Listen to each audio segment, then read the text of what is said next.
Hi guys. This is a response to the lady who was talking about vakadzi kana maurirwa hurai. I've seen it all.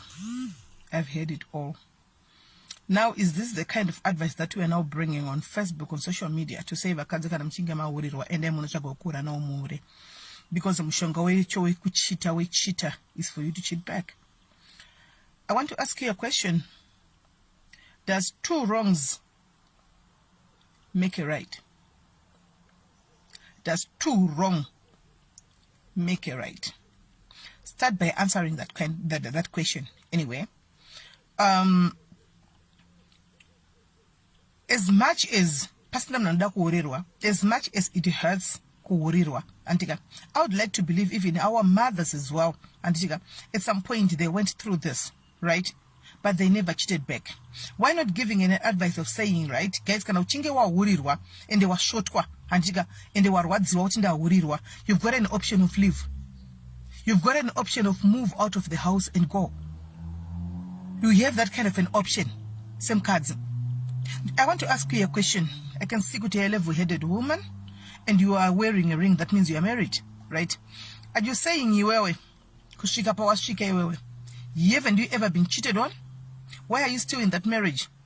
Are you trying to tell the whole world that you are cheating on your husband? Because as far as I don't know, whatever, I cannot say as far as I know. Antiga, are you saying that in your years of marriage with your husband has never cheated on you? For you to come on Facebook and say, "Kana wa wuri, what the only medicine is for you, wura." Do you know that we have so many kids right now who doesn't even have parents? Do you know that right now we've got kids but not relying on social media who are getting married every day? And I thought, I'll just go on Facebook and get advice from the Facebook because I don't even have an auntie that can give me advice. I don't even have anybody to give me advice on anything in my life. Do you know we've got such kids? Ukahura. And I'd like to believe that you are followers and I'll listen to this kind of advice from Munu Ushu. Whatever that you say, even if you are to say to make them believe kuti torai mavu mujige and chiga vanojga because at our anyway. So now are you telling me kuti urkudzisavana ava kuti hanzi vakadzi kana mukana maurirwa vasikana vakadzi rupina mudzimba maurirwa nemurume endai munohurawo cheat back? I heard you saying Nanzi chora cheat ashtonyazoziva kuti kuchita. Girl, let me tell you, that's a very bad advice that you are giving out. That's a very bad advice that you are giving out. Have you ever considered kuti uchauraisava nave vamwe vanhu? Have you ever considered kuti vamwe vana vanogona kutora zvinhu izvi and then they put it into practice? Iwowe hence uri kungoti kuita skit, and then the next thing onzo chinzi munhu akabatwa akabaiwa nebanga akaurawa nemurume mumba because of the advice that you come and give on Facebook. Have you ever sit down and think about that? Kana kwauri it's all about love and likes. Kwauri it's all about ndukuita skit. Just think before you open your mouth and say, how many people, how many kids rely with this social media? Social media right now has got power these days. In this day and age, social media has got power. Let me tell you, girl, it has got power. So anything that happens on Facebook. That's why there's Google. They go on Google to try and find how best can I do it Facebook Google. People are relying on these phones. Then if you are coming here with your phone, using your phone to tell vana kukura kuti kana wa wurirwa hura, why not telling them kuti kana uchinge wa wurirwa and you see kuti you are not comfortable with it, zvakubata kusvika pabone maro, just walk away from the marriage? Why not giving them that advice? Ukanzwa kuti iwe kune mwana right now auraiwa nemurume abatwa achihura, say advice yawapa iwe Facebook, right? Abatwa achihura auraiwa nemurume wake, right? Are you going to come back here and say, yes, ndinda kwapa that kind of an advice? Are you going to have those balls, the same balls that you were having when you were doing your video? Kuti yes, ndinda kadaro, kuti urai saka aurai wasaka shine. Are you going to say that? Because you would have lost a life. I can see you. I was watching you. I was listening to your video. You're not even young. Tinema 90s. I've jumped up Facebook. tine ma 90s ari ku YouTube, tine ma 90s ari kutambira ari kuma social platforms esakasiyana siyana.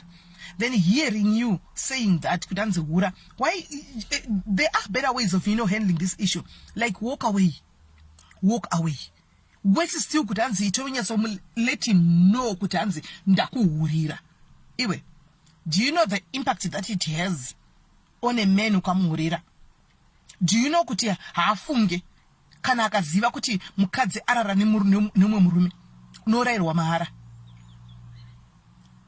Girl, that was a very bad advice. Shame. That was a very bad advice. Maskite nyamunoita yakai. Itai maskite mchinetsoziva kuti kuna mumwe mutori nemafollowers anenge achikufollowai. Anditika, kune vana vese ngavakateerera vangu vachifollowa muri kuti yes munhu ngaurire 50-50 shiri ngaibvuterekeni. Bvutairekeni dzacho. But musi wamunobatwa, come back here on Facebook or on YouTube or on Instagram or wherever and tell us kuti guys ndakazobatwa, ndakaregishwa zvokuti kitwa zviya. Kana kuti izvozvi ndakachekwa makusure yese yakuchina nemurume, ndakazobuda mumba ndave neziso 1 rakadai ndisingasaoni because of the advice yamakatipa.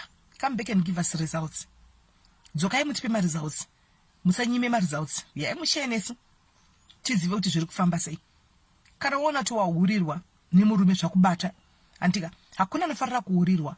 Kuhurirwa kunorwadza. That's the worst pain yaunotakura. That's the unbearable pain that you can carry knowing kuti murume wangu is cheating neumwe munhu. Antika, but you don't have to go out there and do the same thing that he's doing.